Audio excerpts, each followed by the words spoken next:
আসসালামু আলাইকুম। খান ফুটবল টিভিতে আপনাকে স্বাগতম। আবারও নেইমারকে কড়া সতর্কবার্তা দিলেন কার্লো আনচেলত্তি। তবে কি বিশ্বকাপ স্কোয়াডে জায়গাই হচ্ছে না ব্রাজিলিয়ান সুপারস্টারের? বিস্তারিত জানতে ভিডিওটি শেষ পর্যন্ত দেখুন। বিশ্বকাপের মঞ্চে নিজেকে ফেরাতে কঠোর পরিশ্রম করে যাচ্ছেন ব্রাজিলের প্রাণভোমরা নেইমার জুনিয়র। কিন্তু তবুও মন গলছে না কার্লোর। ডন কার্লো আনচেলত্তি সাফ জানিয়ে দিয়েছেন তার দলে জায়গা পেতে হলে শতভাগ ফিটনেসের কোনো বিকল্প নেই। মূল আলোচনায় যাওয়ার আগে ভিডিওটিতে একটি লাইক দিয়ে চ্যানেলটি সাবস্ক্রাইব করে আমাদের সঙ্গেই থাকুন। নেইমারকে নিয়ে কার্লো আনচেলত্তি বলেন, নেইমার নিঃসন্দেহে অসাধারণ প্রতিভাবান একজন খেলোয়াড়, কিন্তু দুর্ভাগ্যবশত ইনজুরি তাকে অনেকটা পিছিয়ে দিয়েছে।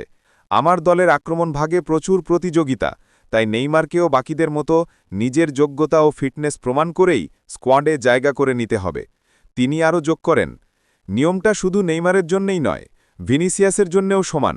যদি ভিনিসিয়াসও শতভাগ ফিট না থাকে তবে আমি বিকল্প কাউকে ডাকব, কারণ ব্রাজিল দলে প্রতিভার অভাব নেই। বোঝাই যাচ্ছে আনচিলত্তির এই বার্তা নেইমারের জন্য এক বড় চ্যালেঞ্জ। তবে ব্রাজিল ভক্তরা তাদের প্রিয় তারকাকে ছাড়া বিশ্বকাপ ভাবতেই পারেন না। অনেকের মতে আনফিট নেইমারও মাঠে যে ইম্প্যাক্ট ফেলেন তা অন্যদের চেয়ে অনেক বেশি কার্যকর। আপনি কি মনে করেন, শতভাগ ফিট না হলেও কি অভিজ্ঞতার বিচারে নেইমারকে বিশ্বকাপ দলে রাখা উচিত? আপনার মতামত কমেন্ট করে জানান।